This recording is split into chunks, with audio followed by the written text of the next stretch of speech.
নাচানাচি দেখতেইব full video, আর full video না দেখলে আসলে বুঝলেন না কতটুকু মজা করছে। আমি বুঝছি মামা শ্বশুরের বাড়িতে ননদের বিয়া, আর ননদের বিয়া আইসি এত সাজগুজ তোমরা লোকে শেয়ার করতাম না, হইতেই পারে না। তারপরে কিন্তু আমি যেতেছি ঠিক দৌড়িয়া বিয়ে বাড়ির দুঃখে খুঁজতেছি মনে মনে বউ কই, আসলে বউয়ের জায়গা কই করছে, বউ দেখতেছি না অনেকক্ষণ বউ খুঁজেছি, কিন্তু তারপরে কি বউ জায়গা করছে বারিন্দার মধ্যে। বউ কিন্তু তখন একটু ব্যস্ত এই জিনিসটা নিয়ে যে বউ এই লাস্ট টাইম মানলো গেছিল। আসলে মেয়ের জীবনের এই জিনিসটার এই দিনটা অনেকটাই মানে দুঃখজনক, যে মানতে লাগে সব কিছুই বাস্তব তো মানতেই লাগবো, তারপরে অনেক কষ্ট করে যে মানলো গে মার দিন এত স্মৃতি এত কিছু হইয়া পরের দিন যাইতে গিয়ে বসে শুরু করি। তারপরে কিন্তু আমরা এবছর নাচানাচি করতাম, এদিকে গান বাজতেছে আর আমি নাচতাম না, হইতেই পারে না। নাচ একটা এমন ফিলিংস, গান বাজলে নাচ দিব, যত বড় যা কিছু অনুষ্ঠান হোক আমার নাচানাচি করতে লাগবে। মেন সমস্যা হয়েছে আমার এই জায়গাটার মধ্যে, আর নাচতে ভালো হয় তার লেগে একটু নাচে জানি মোটা ভালো লাগতেছে না, নাচতে না আমার সুন্দর লাগতেছে না, তারপরে কিছু করার নাই, শক্ত বুঝে না অবশ্যই নিচে আসিটা এই রয়েছে কথা।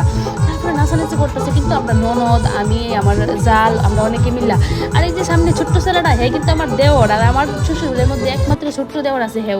তারপরে দেখা হইলো বান্ধবীর লগে কিছু ফটো তুললাম, এই হয়েছে জালের লগে ফটো তুললাম।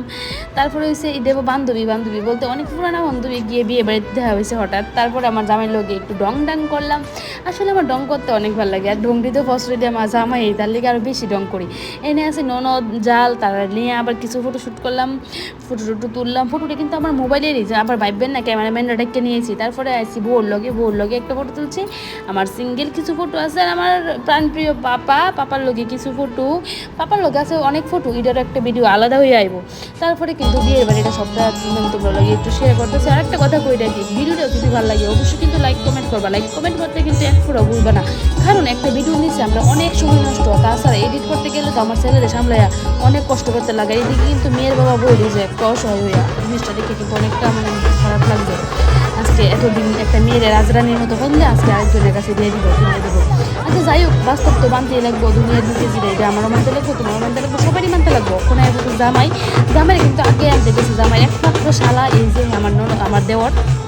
তারপরে কিন্তু জামাইরে আদর আপ্যায়ন করে ওখানে কিন্তু জামাইয়ের শাড়িরা মানে আমার ননদরা ওখানে আদর আপ্যায়ন করে ঢুকাইবো। তারপরে এদিকে দেখতেছি ফুচকার পানের দোকান নিয়ে কিন্তু সবাই ব্যস্ত। আমি ভাবছি একটু ফুচকা খাবো, কিন্তু খাইতে পারছি না, একটু ভয় লাগছে যে এখান থেকে আইসি বাই চান্স যদি ফুচকাটা খাইলে কিচ্ছু ওই তার লেগে ফুচকা খাইছি না, রাখে আবার নাচানাচি এনে গেলাম, আবার একটু নাচানাচি করলাম। নাচানাচি করতে করতে কিন্তু জামাই ফোন করে লেছে তাড়াতাড়ি কোন সময় খাইবি সারা বাড়ি যেতি না। তারপরে বা কী করবো, আমি কি খাইলে খাবো না খাইলে না, একটু নাচছে এলে। তারপরে একটু নাচানাচি কন্টিনিউ করতেছিলাম, কন্টিনিউ করতে কিন্তু আবার দেখতেছি সিনেমা মানুষরাও কিছু আইতেছে, দেখি একটু লজ্জা ভাব হইতেছে, কিন্তু লজ্জা আমি পাইছি না। আসলে ওই দিন অর্কেস্ট্রার টিমের মধ্যে কিন্তু আসছে তারা।